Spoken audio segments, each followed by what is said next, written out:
Hi, it's been a while. So, in case you haven't heard recently, Rec Room shutting down, all that, June 1st.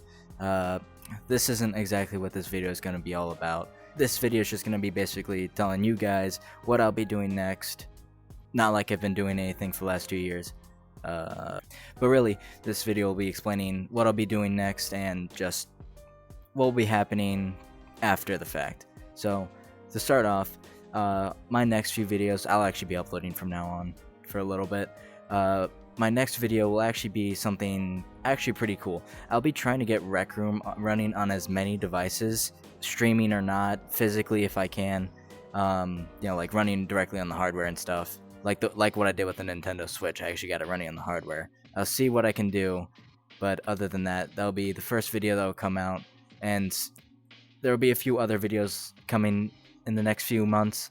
Of course, 2 months. The next one will probably be something about interviewing as many people as possible about their shutdown, what their experiences were, and probably their favorite moments.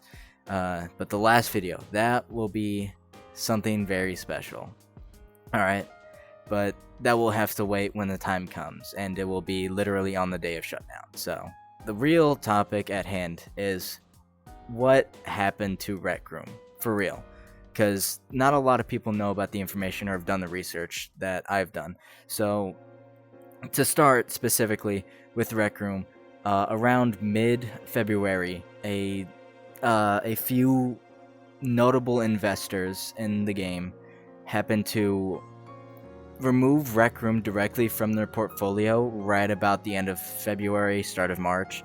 Uh, this is very, very bad, obviously. I do actually know that there's been notes going around like Discord and stuff, specifically talking about things like how much they're in debt. Apparently, they are in about $1 billion worth of debt. I don't actually know if that's true or not. I've seen a few sources that say it is, but I can't really go off of that, especially if it's only just a couple. But another thing is specifically to do with a few certain services that Rec Room has been using for the last couple of years, shutting down about 2 months before, maybe a month before. The most notable of which was Bugcrowd. Bugcrowd actually ended support for Rec Room at the end of, or the start of this month, so around March 9th. They sent out emails to everyone saying that Bugcrowd, or at least the Rec Room side of Bugcrowd, was gonna no longer be available to people, which means things like token rewards, actual money rewards, and most notably that everyone usually signs up for is the white hat. So, the white hacker hat that everyone knows about. Yeah, you couldn't get that for the entire month of March, and really that was what set me off to do all this research before this video and the actual shutdown. But also, there has been a lot of misinformation spreading about why the game's closing down, all that. It's most notably to do with promotions. So the way promotions usually work in any company is the fact that under certain conditions, say like the Barbie collab, usually what they'll do is they'll do a percentage split of profits. So I'm just going to provide an example. Say Mattel gets 75% of the profits that Rec Room gets, so that leaves Rec Room with about 25% of the actual in-game profits that they earn from these token payouts. So really, that's what caused a lot of the high prices at the time, because the game, Rec Room specifically, couldn't keep up with them taking so much. So that's really another reason why a lot of consumers and players ended up leaving, especially with the high prices. But of course, then there was that content drought like 2 years ago that I didn't do anything about. Pretty obvious.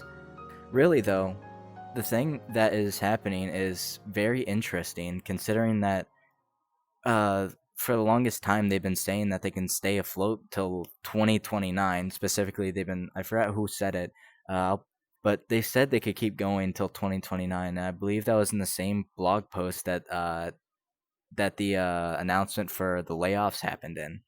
And it's a little crazy to see that had happened, and then now we're here, a few months down the line, and they're already deciding to shut the game down, especially coming up on that 10th anniversary. That's really all I have to say right now, because there's not really that much information going or out there saying what's happening.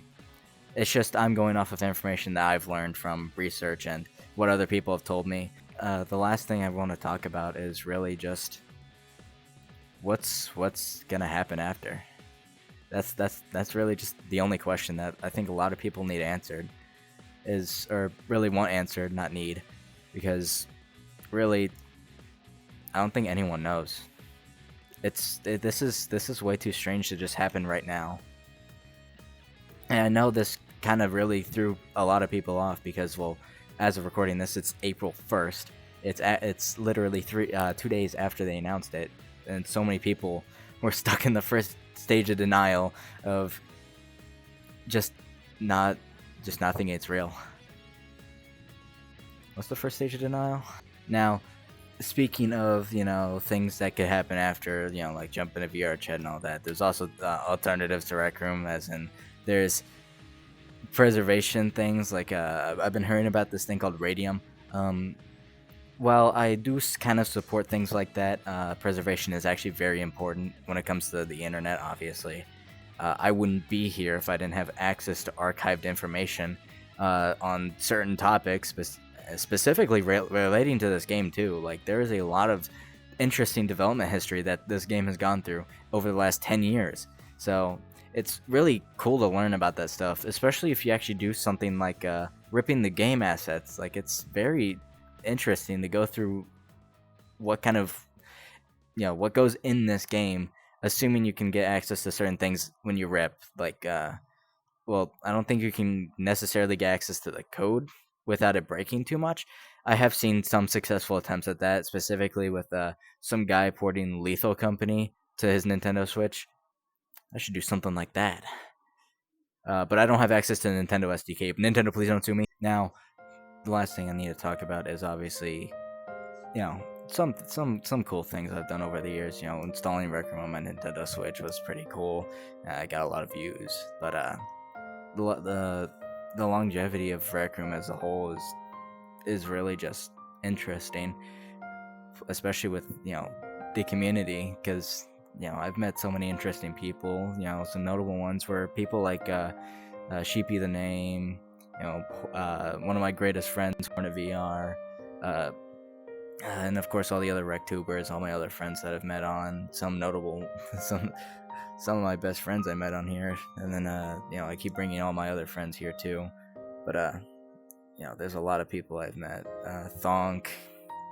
Yeah, this whole topic is just interesting since we don't have any information really about what's going to happen afterwards. We don't even know if there's going to be any special event at the last day, so it's really just interesting. So, but other than that, that's the end of this video. So if you liked it, like and subscribe, whatever. I don't really care anymore.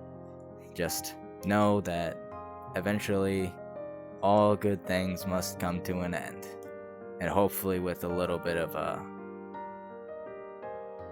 I don't know.